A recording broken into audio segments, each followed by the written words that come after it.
श्री परमात्मने नमः। 9ाम् अध्यायम् राजविद्या राजगुह्ययोगम्।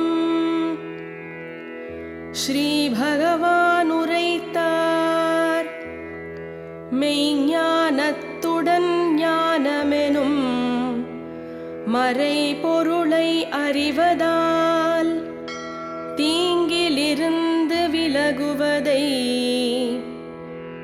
உரைப்பேன் ஏற்புடையவனே. ராஜவித்யை ராஜரகசியம் சிறந்ததும் புனிதமானதும் உணர்தற்குரிய தர்மநெறி செய்தற்கெளிது அழிவற்றது. இத்தர்மத்தில் ஸ்ரத்தையில்லாத மாந்தர் என்னை அடையாது. சம்சாரச் சுழலில் சிக்கி உழல்வரே பரந்தபா. தோற்றமற்ற வடிவினன் நான் உலகெங்கும் நிறைந்துள்ளேன். உயிரினம் யாவும் எனக்குள்ளே இருப்பினும் அவற்றில் நான் இல்லை.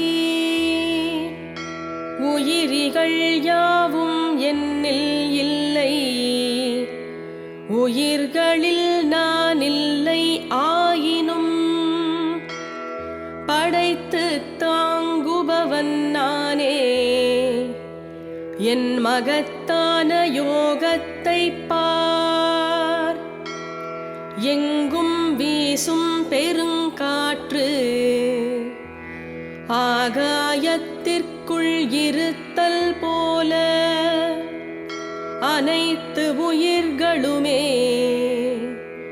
எனக்குள் இருக்கும் அறிவாயே.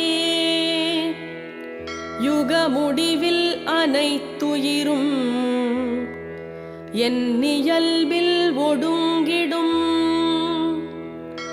யுக முதலில் அவற்றை நானே மீண்டும் படைக்கிறேன் கௌந்தேயா. எனது இயல்பினாலேயே தன்வசமிழந்த உயிர்களை என் ஆற்றலால் மீண்டும் மீண்டும் படைத்து இயங்கச் செய்கிறேன். இந்தச் செயல்களில் பற்றில்லாது மேற்பட்டவன் போலுள்ள என்னை இச்செயல்கள் எதுவுமே பற்றுவதில்லை தனஞ்சயா. என் இருப்பின் சக்தியினால் தான் சராச்சரங்கள் தோன்றிடுமே. இக்காரணத்தால் கௌந்தேயா பிரபஞ்சம் முழுதும் சுழலுதே. மானுட உடல் கொண்ட என்னை மூடர்கள் புறக்கணிக்கிறார். உயிர்களின் உயர்தலைவனாகிய எனது பரநிலை அறியார். வீணாசையும் வீண் செயலும் வீண் அறிவும் உடையோர் மூடரே. மயக்கத்தை தரக்கூடிய அரக்கத்தன்மைக்கு ஆட்படுவார். தெய்வீக இயல்பை சார்ந்த மனம் ஒன்றிய மகான்கள் உயிர் முதலாம் அழியா என்னை அறிந்து வழிபடுவர் பார்த்தனே. எப்போதும் என்னை புகழ்வோராய்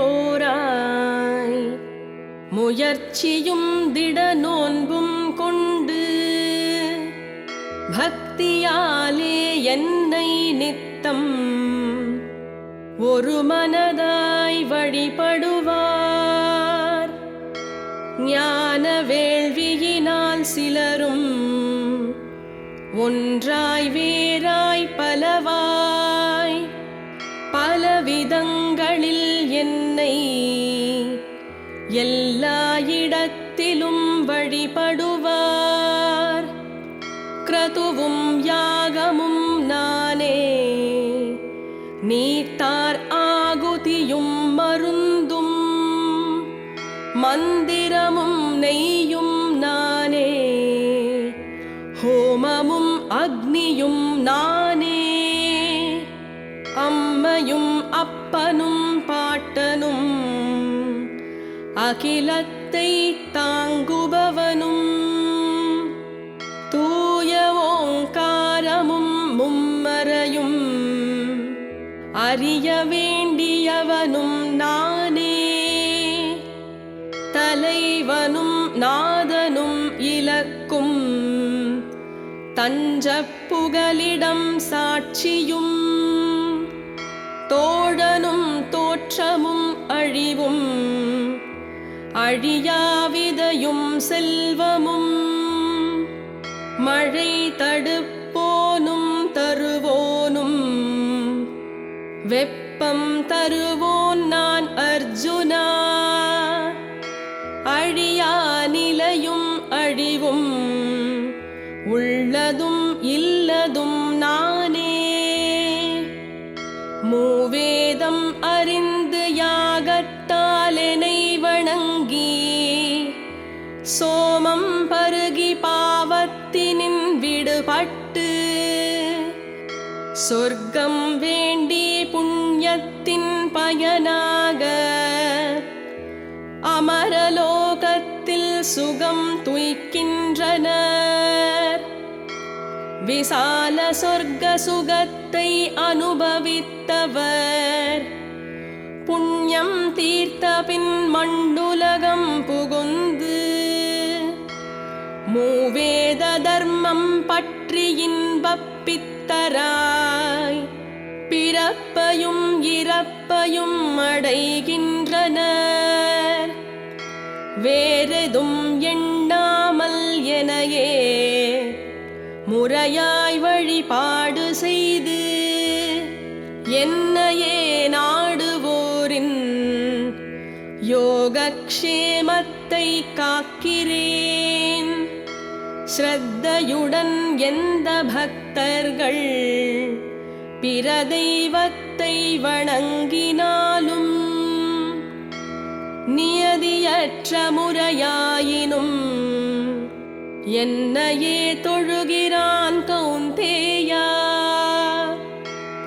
யாகத்தின் தலைவன் துய்ப்பவன் இரண்டும் உறுதியாய் நானே, எனினும் என்னை உள்ளபடி அறியாததால் வழுவுகிறார்.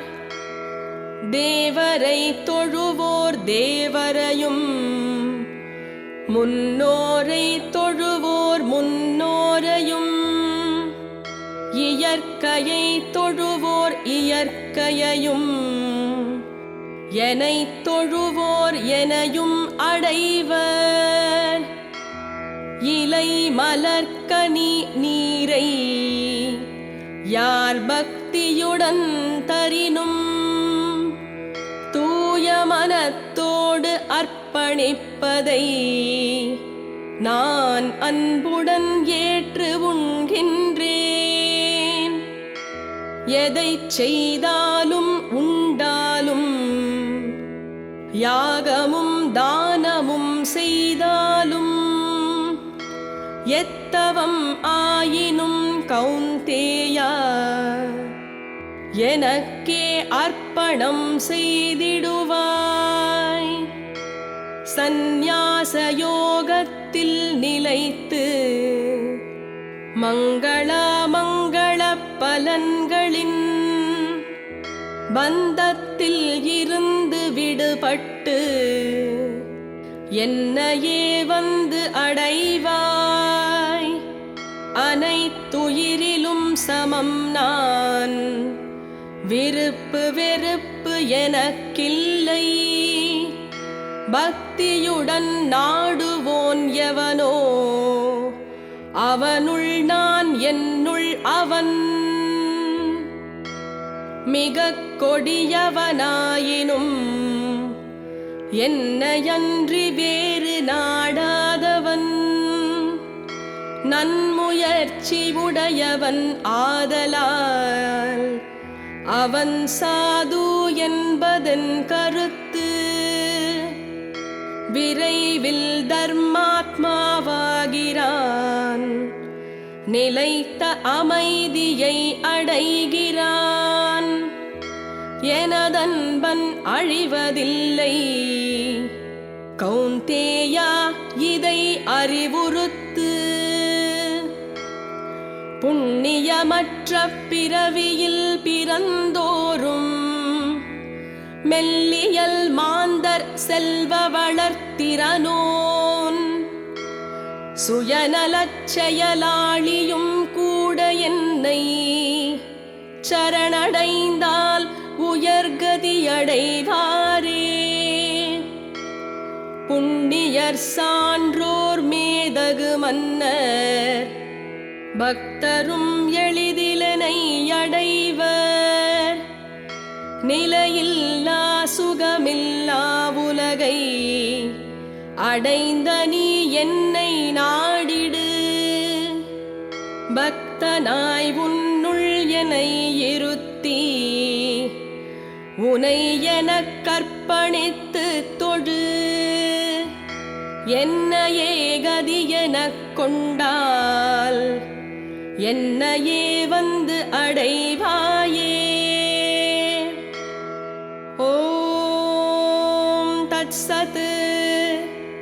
இங்கணம் பிரம்ம வித்யாயாம் யோகசாஸ்திரமாம் ஸ்ரீகிருஷ்ணருக்கும் அர்ஜுனருக்கும் இடையில் நடந்த உரையாடல்.